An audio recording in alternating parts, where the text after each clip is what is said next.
आसंतु शुणिबा भक्त कवि मधुसूदन रावଙ୍କ गल्प गुरु भक्ति।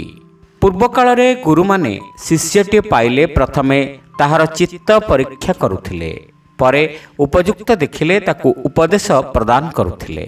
एठारे सेहिपरि गोटे शिष्य परीक्षार कथा लेखा जाउछि। जणे मुनिंकर उपमन्यु नामरे गोटे शिष्य थिले। गुरु तांक उपरे आपणार गोरु जगिबार भार देले। उपमन्यु प्रतिदिन गोरु चराई संध्या बेलକୁ आसी गुरुंकर पाद वंदना करती। दिने गुरु पचारले, बत्स मु तुमको केवल गोरु जगिबाकू कहिथिली, तुम्भे पुष्ट हेल किपरि? शिष्य, मु भिक्षावृत्ति करी जीवन धारण करियछि। गुरु, मु तो तुमको भिक्षा करबाकू अनुमति देई नाही। आउ भिक्षा कले मोते न जणाई खाइबा तुमर उचित नुहे। तहु शिष्य प्रत्यह संध्या समय रे गोरु जगी आसी जहा भिक्षा करी आनंती गुरुंकु समर्पण करंती। किछि दिन उत्तरे गुरु पुणी शिष्यंकु पुष्ट देखि पचारले, बत्स तुमर भिक्षालब्ध तंडुल सब तो मु नहीं जाई थाए, तुमे पुणी पुष्ट हेल किपरि? शिष्य, महाभाग भिक्षा करी आनी देवा परे पुणी केतेक घरु भिक्षा करी मु प्राण रक्षा करि थाए। गुरु, एपरि करिबाकू मु तुमको अनुमति देई नाही। दुई थर भिक्षा आनिबा अधर्म एवं एहा भद्रलोकर कार्य नुहे। आउ मध्य एपरि करिबा द्वारा अन्य लोकर वृत्ति रे बाधा पड़ुछि। उपमन्यु विनीत भावरे गुरुंक कथा श्रवण कले। सेई दिन ठारू आउ सेपरि कले नाही। किछि काल परे पुणी संध्या समय रे पाद वंदना करिबा बेले गुरु ताहांको पुष्ट देखि पचारले, बत्स तुमर खाइबार समस्त बाट मु बंद कर देइछि, तुमे पुणी किपरि पुष्टि लाभ कल? बोध हुए कौनसी अन्याय वृत्ति करियछ। शिष्य विनीत भावरे उत्तर देले, गुरुदेव मु धेनुमानंकर दुग्ध पान करी प्राण रक्षा करियछि। गुरु, मोहर बिना अनुमति रे तुमर एपरि कार्य करिबा उचित होय नाही। आउ तुमे गोवत्सा मानंकर आहार हरण करी अधर्म करियछ।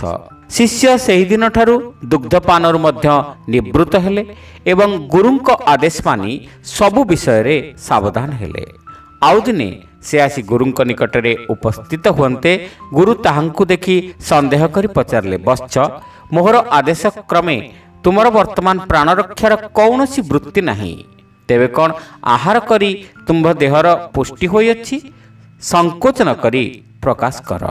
शिष्य, बाछुरी माने दुग्ध पी सारिला परे सेमानंक मुहरे जेउ फेण लागि थाए ताहाकु खाई मु मोहर प्राण रक्षा करियछि। गुरु, एपरि कार्य करिबा तुमर अन्याय अटे। ताहा करिबा द्वारा तुमे बाछुरींकु कष्ट देइछ। अतएव आउ एणिकी एपरि कार्य केबे हेले करिब नाही। गुरुंक आदेश अनुसारे उपमन्यु परदिन कौनसी पदार्थकु आउ आखि न देई गोचारण करिबाकू लागिले। दिन शेष बेलକୁ तांकर क्षुधा क्रमशः प्रबल होई उठिला। से आ संभाली न पारी अर्क गछर पत्र रे क्षीर थिबार देखि ताहाकू भक्षण कले। से कटु तिक्त मिश्रित विस्वाद पत्र खाउ खाउ तांकर चक्षु दोष घटिला एवं से अंधप्राय होई गले। संध्या उपस्थित हेबारु आउ किछि पथ देखागला नाही। से पथ बारी बारी जाऊ जाऊ गोटे गभीर कूप मध्य पड़गले एवं सेहिठारे गुरुंको स्मरण करी चित्कार करने लगिले। एणे मुनि संध्या परे शिष्यंकु उपस्थित हेबार न देखि अन्यान्य शिष्य मानंकु कहिले, उपमन्यु ए पर्यंत आसिला नाही। बोध हुए आजी मु ताकु सबु खाइबाकू मना कर देइथिबारु से क्रोधरे केउठारे रहियछि। चलो समस्ते ताकु अन्वेषण करिबा। यह कही मुनि शिष्य मानंक सहित उपमन्युकु उच्च स्वर रे डाकी डाकी खोजिबाकू लागिले। गुरुंक स्वर सुनिबा मात्रे उपमन्यु कूप मध्यरु उत्तर दे निजर दुर्दशा जणाई देले। ताहार चक्षु जोड़िक नष्ट होइथिबार सुनी गुरु कहिले, बत्स तुम्भे देववैद्य अश्विनी कुमारंकु स्तुति कर, तांकर कृपा हेले तुमे चक्षु पाइब। उपमन्यु कूप मध्यरे व्याकुल भावरे सेही इष्टदेवंकु स्तुति करबाकू लागिले। ଏବଂ ତାଙ୍କ ସ୍ତୁତିରେ ସନ୍ତୁଷ୍ଟ ହୋଇ ଦେବ ବୈଦ୍ୟଦ୍ୱୟ ଉପମନ୍ୟୁଙ୍କୁ ସେଠାରେ ଦେଖାଦେଇ କହିଲେ, ଏହି ପିଷ୍ଟକ ଭକ୍ଷଣ କର, ତୁମର ଚକ୍ଷୁ ପୁନଃ ପ୍ରାପ୍ତ ହେବ। ଉପମନ୍ୟୁ କହିଲେ, ଗୁରୁଙ୍କ ବିନା ଆଦେଶରେ ଏହା ମୁଁ ଭକ୍ଷଣ କରିପାରିବି ନାହିଁ।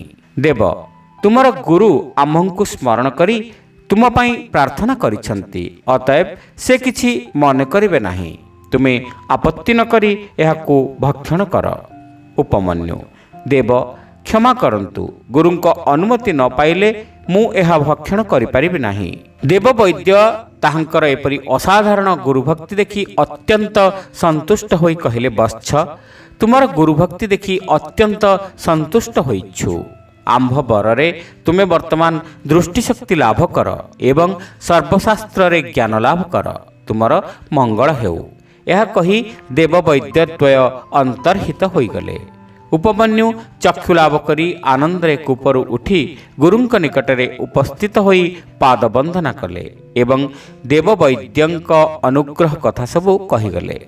ଗୁରୁ ତାହା ଶ୍ରବଣ କରି ଆନନ୍ଦରେ କହିଲେ, ବତ୍ସ, ଆଜିଠାରୁ ତୁମର ପରୀକ୍ଷା ଶେଷ ହେଲା। ମୁଁ ଅତ୍ୟନ୍ତ ସନ୍ତୁଷ୍ଟ ହୋଇଛି।